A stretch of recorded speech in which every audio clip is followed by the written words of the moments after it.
नमस्कार। आज हम लोग बात करने जा रहे हैं तुलनात्मक राजनीति के सबसे प्रारंभिक विषय वस्तु के बारे में कि तुलनात्मक राजनीति की परिभाषा क्या है, इसे कैसे परिभाषित किया जाता रहा है। तुलनात्मक राजनीति तुलनात्मक सरकारों, गैर शासकीय राजनीतिक संस्थाओं, कबीलों, समुदायों व उनकी प्रक्रियाओं एवं व्यवहारों का अध्ययन है।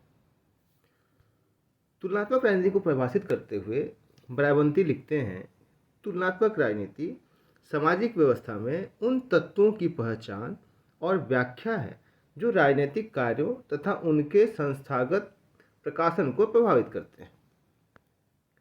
एडवर्ड ए फ्रीमैन ने तुलनात्मक राजनीति के बारे में कहा है, तुलनात्मक राजनीति राजनीतिक संस्थाओं तथा सरकारों के विविध प्रकारों का एक तुलनात्मक विवेचन व विश्लेषण। रॉय सी मैकडिस के अनुसार हेरोडेटस तथा अरस्तु के समय से ही राजनीतिक मूल्यों, विश्वासों, संस्थाओं, सरकारों और राजनीतिक व्यवस्थाओं में विविधताएं जीवंत रही हैं। इन विविधताओं में समान तत्वों की छानबीन करने के प्रयास को तुलनात्मक राजनीतिक विश्लेषण कहा जाना चाहिए। मैकडिस के अनुसार जो राजनीतिक मूल्य हैं, विश्वास हैं, जो संस्थाएं हैं, इन सभी में हमने शुरू से ही देखा है, आप इंसेप्शन से देख सकते हैं कि इसमें डाइवर्सिटीज़ हैं, इसमें डिफरेंसेस हैं, और इन डिफरेंसेस, इन डाइवर्सिटीज़ के बीच में जो सिमिलरिटीज़ हैं उनका इन्वेस्टिगेशन करना ही तुलनात्मक राजनीति का विषय वस्तु होना चाहिए। एम कर्टिस के अनुसार तुलनात्मक राजनीतिक संस्थाओं और राजनीतिक व्यवहार की कार्यप्रणाली में महत्वपूर्ण नियमितताओं, समानताओं और असमानताओं में तुलनात्मक अध्ययन से संबंधित।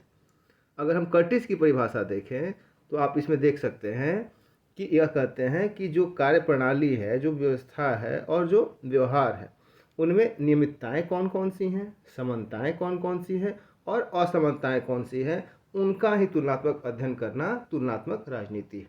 तो अगर हम कर्टिस की परिभाषा को ध्यान से देखें तो हमें 3 तत्व दिखाई देते हैं। उनमें हमें पहला तत्व दिखाई पड़ता है नियमितताओं के रूप में, दूसरा समानताओं के रूप में और तीसरा असमानताओं के रूप में। तो कहीं ना कहीं तुलनात्मक राजनीति इन्हीं 3 तत्वों के आधार पर अलग प्रकार की राजनीतिक व्यवस्थाओं का दूसरे राजनीतिक व्यवस्थाओं के साथ तुलना करने का प्रयास है। तो आज एक छोटे से पार्ट में हमने इसकी परिभाषा से स्टार्ट किया है।